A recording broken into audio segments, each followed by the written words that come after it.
Why didn't you get rid of the kid before she was born? I tried to. It didn't work. He went on. I grew up in half a dozen different foster homes, where nobody cared. These are your uncles. Don't bother them. It seems I couldn't do anything right. The dinner is lousy, that dress is the wrong color for you, you haven't finished cleaning the bathrooms. They wanted me to quit school to work at a garage, but I wanted to be a scientist. They said I was too dumb. Kelly was becoming more and more engrossed in what he was saying. I want to be a model. All models are whores. I dreamed of going to college, but they said with the kind of work I would be doing, I didn't need an education. What the hell do you need to go to school for? With your looks, you could peddle your ass. When I got a scholarship to MIT, my foster parents said I would probably flunk out, and should go to work at the garage. College. You'll waste 4 years of your life? Listening to this stranger was like hearing a replay of her own life. Kelly sat there, deeply touched, feeling the same painful emotions as the stranger seated across from her. When I finished MIT, I went to work for a branch of Kingsley International Group in Paris. But I was so lonely. There was a long pause. Somewhere, a long time ago, I read that the greatest thing in life was to find someone to love, who loved you, and I believed it. Kelly sat there, quiet. Mark Harris said awkwardly, but I never found that person and I was ready to give up. And then that day I saw you. He could not go on. He stood up, holding Angel in his arms. I'm so ashamed about all this. I promise never to bother you again. Goodbye. Kelly watched him start to walk away. Where are you going with my dog? She called. Mark Harris turned, confused. I'm sorry. Angel is mine. You gave her to me, didn't you? Mark stood there, nonplussed. Yes, but you said I'll make a deal with you, Mr. Harris. I'll keep Angel, but you can have visiting rights. It took him a moment and then his smile lit up the room. You mean I can let me? Kelly said, why don't we discuss it at dinner tonight? And Kelly had no idea that she had just set herself up as a target for assassination. Chapter 11. Paris, France. Police headquarters on Hennard Street, in the 12th arrondissement in Paris, an interrogation was taking place. The superintendent of the Eiffel Tower was being questioned by detectives André Belmondo and Pierre Marais. Tour Eiffel suicide investigation? Monday, May 6, 10 a.m. Subject, Rend Pascal.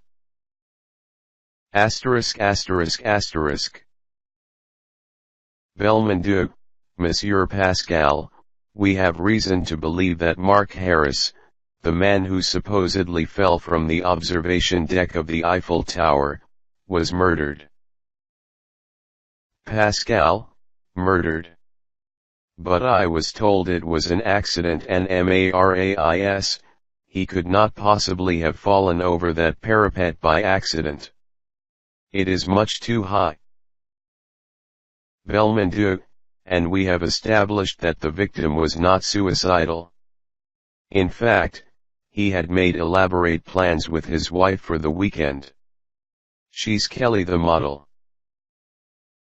Pascal, I'm sorry, gentlemen, but I don't see what that why was I brought here? Mary, to help us clarify a few matters. What time did the restaurant close that night? Pascal, at 10 o'clock. Because of the storm, the Jules Verne was empty, so I decided to Maurice, what time did the elevators shut down? Pascal, they usually run until midnight, but on that night, since there were no sightseers or diners, I closed them down at 10 p.m. Belmondo, including the elevator that goes to the observation deck? Pascal. Yes. All of them. Mary, is it possible for someone to get to the observation deck without using the elevator? Pascal, no. On that night everything was closed off. I don't understand what this is all about. If Belmondo, I will tell you what it is all about. Monsieur Harris was thrown from the observation deck.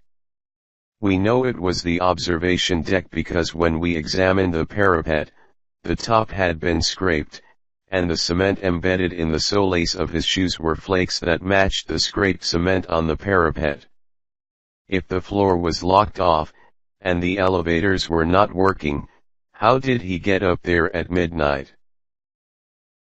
Pascal, I don't know. Without an elevator, it would be impossible. Mary, but an elevator was used to take Monsieur Harris up to the observation tower, and to take up his assassin or assassins and bring them down again. Belmondo, could a stranger run the elevators? Pascal, no. The operators never leave them when they are on duty, and at night the elevators are locked down with a special key. Mary, how many keys are there? Pascal, 3. I have one, and the other 2 are kept here. Belmondo, you are certain that the last elevator was shut down at 10 o'clock? Pascal, yes. Mary, who was running it? Pascal, Toth. Gerard Toth. Mary, I would like to speak with him. Pascal, so would I. Mary, I beg your pardon? Pascal, Toth has not shown up for work since that night. I called his apartment. There was no answer. I got hold of his landlord. Toth has moved out. Mary, and left no forwarding address. Pascal, that's right. He's vanished into thin air. Asterisk asterisk asterisk. Vanished into thin air? Are we talking about the great Houdini or a damned elevator operator?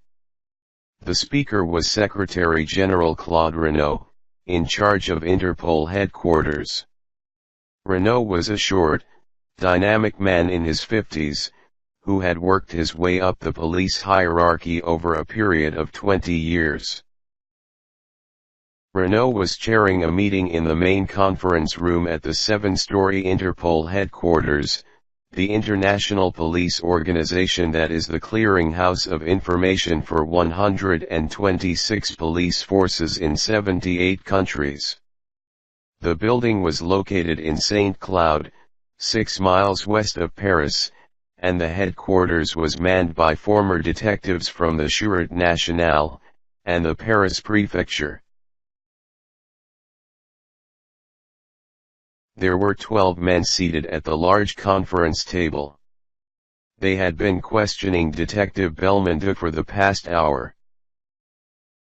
Secretary General Renaud said sourly, "So you and Detective Mary were unable to get any information about how a man was murdered in an area it would be impossible for him to be in, in the first place, and impossible for his assassins to get to or escape from. Is that what you're telling me? Mary and I talked to everyone who never mind. You may go. Yes, sir.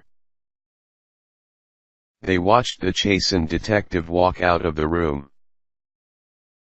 Secretary General Renaud turned to the group. During your investigations, have any one of you come across a man named Prima? They were thoughtful a moment and then shook their heads. No. Who is Prima? We don't know. His name was scribbled on a note found in the jacket pocket of a dead man in New York. We think there's a connection. He sighed. Gentlemen, we have a riddle wrapped in a mystery inside an enigma. In the 15 years I have been in this office, we have investigated serial killers, international gangs, mayhem, patricide, and every other crime imaginable. He paused. But in all those years, I have never come across anything like this. I am sending a notice to the New York office. Asterisk asterisk asterisk. Frank Bigley, chief of Manhattan detectives, was reading the file Secretary General Renaud had sent when Earl Greenberg and Robert Prijitzer entered his office. You wanted to see us, Chief? Yes. Sit down. They each took a chair. Chief Bigley held up the paper. This is a notice that Interpol sent this morning. He started reading. 6 years ago, a Japanese scientist named Akira Iso committed suicide, hanging himself in his hotel room in Tokyo. Mr. Iso was in perfect health, had just received a promotion, and was reported to be in high spirits. Japan? What does that have to do with? Let me go on. 3 years ago, Madeleine Smith, a 32-year-old Swiss scientist, turned on the gas in her Zurich apartment and committed suicide. She was pregnant and about to marry the father of her baby. Friends said they'd never seen her happier. He looked up at the two detectives. In the past 3 days, a Berliner named Sonja Verbrugge drowned herself in her bathtub. The same night Mark Harris, an American, did a swan dive off the observation deck of the Eiffel Tower. A day later, a Canadian named Gary Reynolds crashed his Cessna into a mountain near Denver. Greenberg and Prijitzer were listening, more and more puzzled. And yesterday, you two found the body of Richard Stevens on the bank of the East River. Earl Greenberg was looking at him, perplexed. What do all these cases have to do with us? Chief Bigley said quietly, they're all the same case. Greenberg was staring at him. What? Let me see if I have this right. A Japanese 6 years ago, a Swiss 3 years ago, and in the past few days a German, a Canadian, and 2 Americans. He was silent for a moment. What connects these cases? Chief Bigley handed Greenberg the notice from Interpol. As Greenberg read it, his eyes widened. He looked up and said slowly, Interpol believes that a think tank, Kingsley International Group, is behind these murders. That's ridiculous. Prijitzer said, Chief, we're talking about the biggest think tank in the world. All those people were murdered, and each one had a connection with KIG. The company is owned and run by Tanner Kingsley. He's the president and CEO of Kingsley International Group, chairman of the Presidential Science Committee, head of the National Advanced Planning Institute, and on the Defense Policy Board at the Pentagon. I think you and Greenberg had better have a talk with Mr. Kingsley.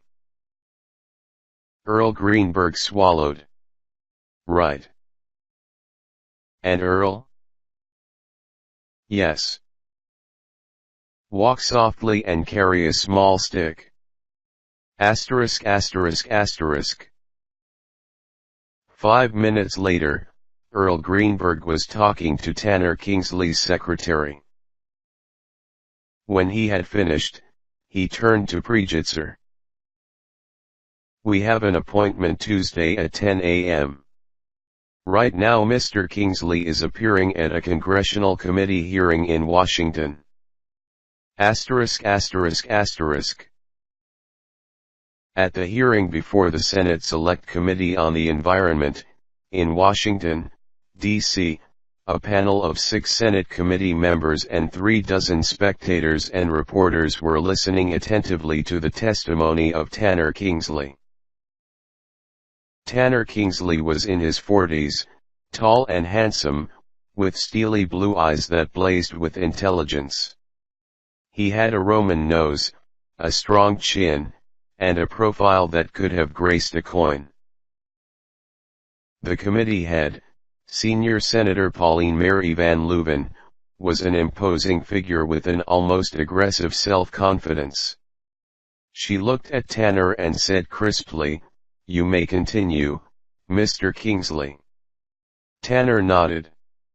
"Thank you, Senator." He turned to the other members of the committee, and when he spoke, his voice was impassioned. While some of our politicians in the government are still quibbling about the consequences of global warming and the greenhouse effect, the hole in the ozone layer is rapidly growing. Because of that, half the world is suffering droughts and the other half floods. In the Ross Sea, an iceberg the size of Jamaica has just collapsed because of global warming. The ozone hole over the South Pole has reached the record size of 10 million square miles. He paused for effect and repeated slowly, 10 million square miles. We're witnessing a record number of hurricanes, cyclones, typhoons, and storms that are ravaging parts of Europe. Due to the radical changes in the weather, millions of people in countries around the world are facing starvation and extinction. But those are just words, starvation and extinction. Stop thinking of them as words. Think of their meaning: men, women, and children, hungry and homeless and facing death. This past summer, more than 20,000 people died in a heat wave in Europe. Tanner's voice rose. And what have we done about it? Our government has refused to ratify the Kyoto Protocol drawn up at the Global Environmental Summit. The message is that we don't give a damn what happens to the rest of the world. We'll just go ahead and do what suits us. Are we so dense, so self-absorbed that we can't see what we're doing to? Senator Van Leuven interrupted. Mr. Kingsley, this is not a debate. I will ask you to adopt a more moderate tone. Tanner took a deep breath and nodded. In a less impassioned tone, he continued. As all of us are aware, the greenhouse effect is caused by the burning of fossil fuels and other related factors completely under our control, and yet those emissions have reached their highest point in 500,000 years. They're polluting the air that our children and grandchildren breathe. The pollution can be stopped. And why isn't it? Because it would cost big business money. His voice rose again. Money. How much is a breath of fresh air worth compared to the life of a human being? A gallon of gas. 2 gallons of gas. His voice became even more fervent. As far as we know, this earth is the only place that's habitable for us, yet we're poisoning the land and the oceans and the air we breathe as fast as we can. If we don't stop, Senator Van Leuven interrupted again. Mr. Kingsley, I apologize, Senator. I'm angry. I can't watch the destruction of our universe without protesting. Kingsley spoke for another 30 minutes. When he was finished, Senator Van Leuven said, Mr. Kingsley, I would like to see you in my office, please. This hearing is adjourned. Asterisk asterisk asterisk. Senator Van Leuven's office had been originally furnished in typical sterile, bureaucratic fashion, a desk, a table, 6 chairs, and rows of filing cabinets, but the senator had added her own feminine touches, with colorful fabrics, paintings, and photographs. When Tanner entered, there were 2 people in the office besides Senator Van Leuven. These are my assistants, Corinne Murphy and Carolee Trost. Corinne Murphy, an attractive young redhead, and Carolee Trost, a petite blonde, both in their 20s, took seats next to the senator. They were obviously fascinated by Tanner. Sit down, Mr. Kingsley, Senator Van Leuven said. Tanner took a seat. The senator studied him for a moment. Frankly, I don't understand you. Oh, really? I'm surprised, Senator. I thought I made myself perfectly clear. I feel I know how you feel. But your company, Kingsley International Group, has contracts for many projects with our government, and yet you're challenging the government on the environment issue. Isn't that bad for business? Tanner said coldly, This isn't about business, Senator Van Leuven. This is about humanity. We're seeing the beginning of a disastrous global destabilization.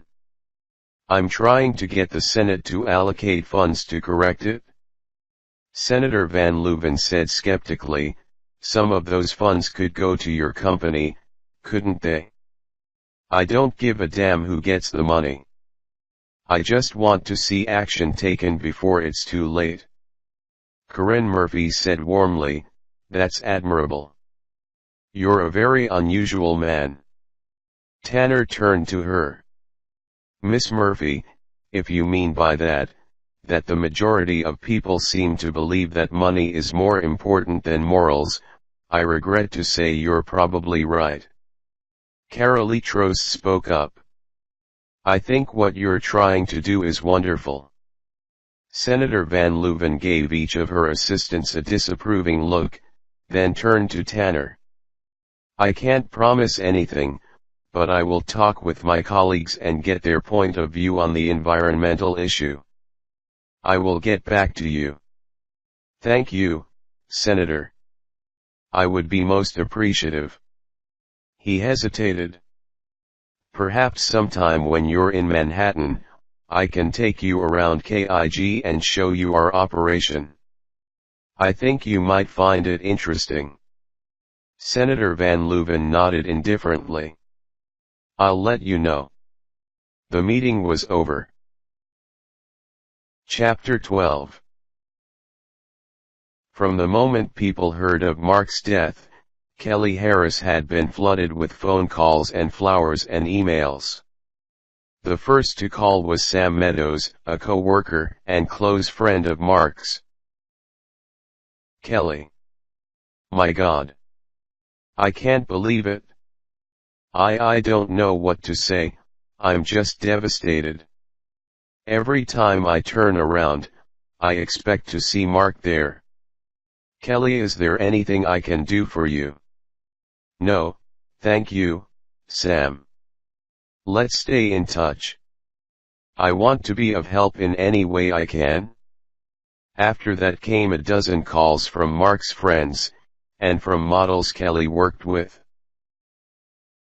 Bill Lerner, the head of the modeling agency, telephoned. He offered his condolences, then said, Kelly, I realize this is not the appropriate time, but I think that getting back to work might be good for you right now. Our phone has been ringing off the hook.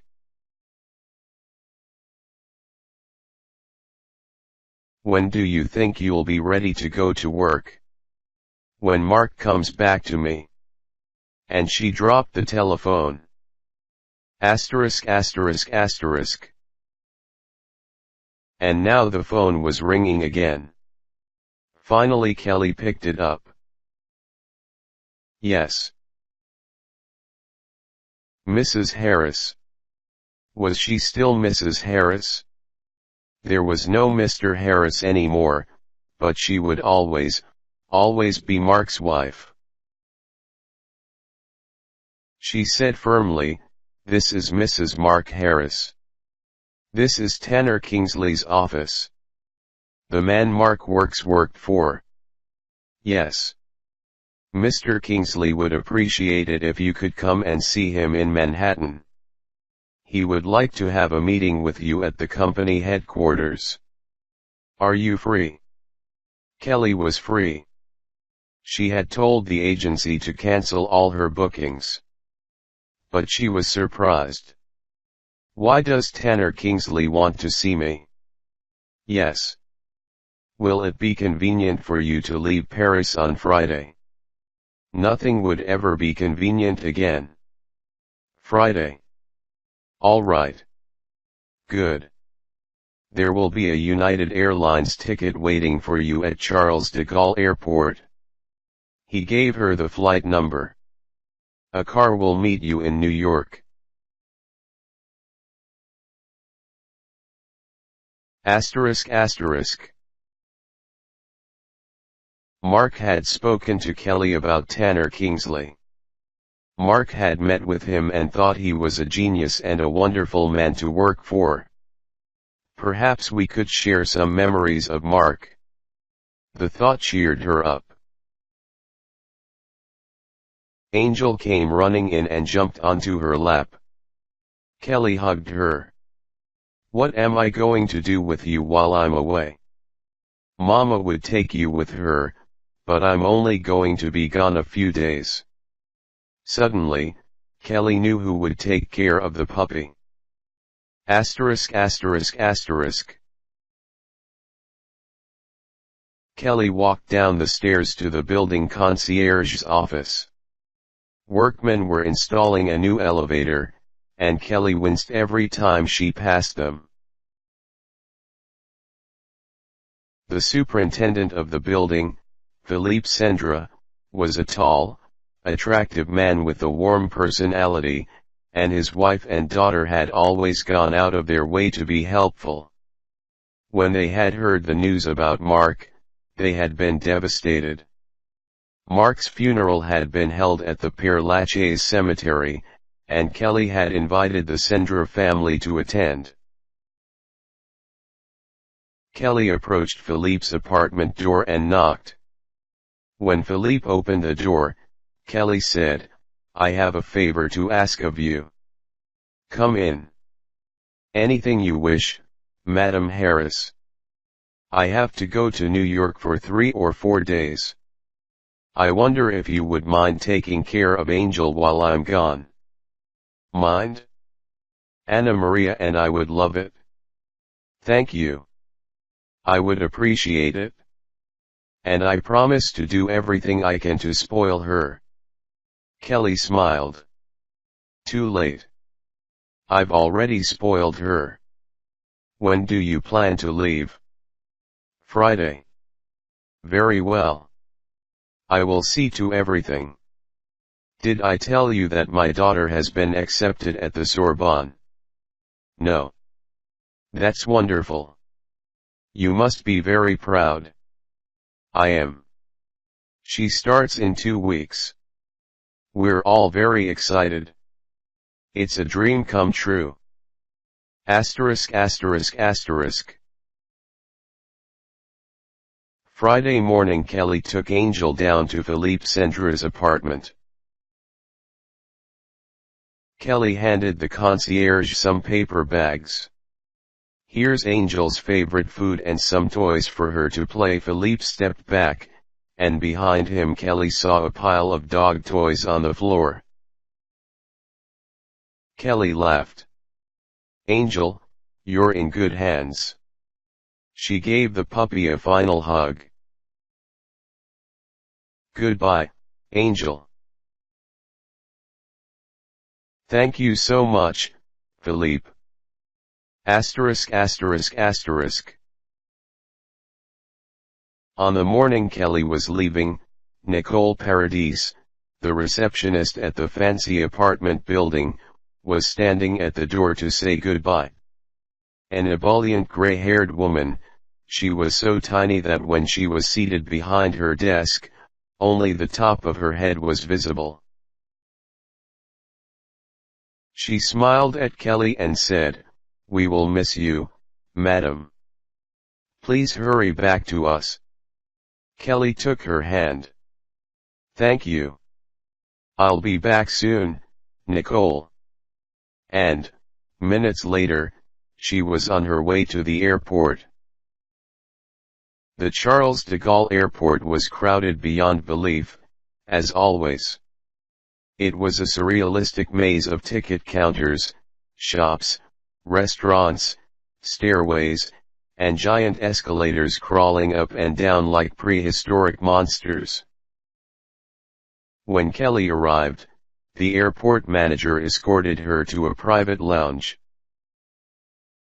45 minutes later, her flight was announced.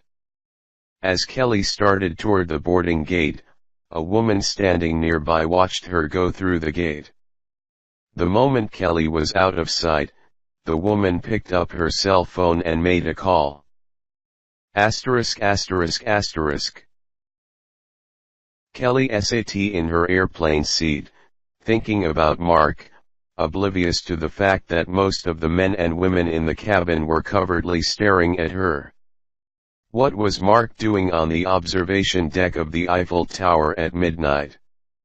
Who was he going to meet? And why? And the worst question of all, why would Mark commit suicide? We were so happy together. We loved each other so much. I don't believe he killed himself. Not Mark, not Mark, not Mark. She closed her eyes and let her thoughts drift back. Asterisk asterisk asterisk. It was their first date. She had dressed for the evening in a prim black skirt and a high-necked white blouse so that Mark would not get the idea that she was trying to tempt him in any way. This was just going to be a casual, congenial evening. Kelly found that she was nervous. Because of the unspeakable thing that had happened to her when she was a child, Kelly had not socialized with any men except for business reasons or obligatory charity events. Mark isn't really a date, Kelly kept telling herself. He and I are just going to be friends. He can be my escort around town, and there won't be any romantic complications. Even as she was thinking it, the doorbell rang. Kelly took a hopeful breath and opened the door. Mark stood there, smiling, holding a box and a paper bag. He was wearing an ill-fitting gray suit, a green shirt, a bright red tie, and brown shoes. Kelly almost laughed aloud. The fact that Mark had no sense of style was somehow endearing. She had known too many men whose egos were involved in how elegant they thought they looked. "Come in," Kelly said. "I hope I'm not late." "No, not at all." He was 25 minutes early. Mark handed Kelly the box. "This is for you." It was a 5-pound box of chocolates. Over the years Kelly had been offered diamonds and furs and penthouses, but never chocolates. Exactly what every model needs, she thought, amused. Kelly smiled. "Thank you." Mark held out the bag. "And these are treats for Angel." As if on cue, Angel came bouncing into the room and ran up to Mark, her tail wagging. Mark picked Angel up and petted her. "She remembers me. I really want to thank you for her," Kelly said. "She's a wonderful companion. I've never had one before." Mark looked at Kelly, and his eyes said it all. Asterisk asterisk asterisk. The evening went unexpectedly well. Mark was a charming companion, and Kelly was touched by how obviously thrilled he was to be with her. He was intelligent and easy to talk to, and the time went by more quickly than Kelly had anticipated.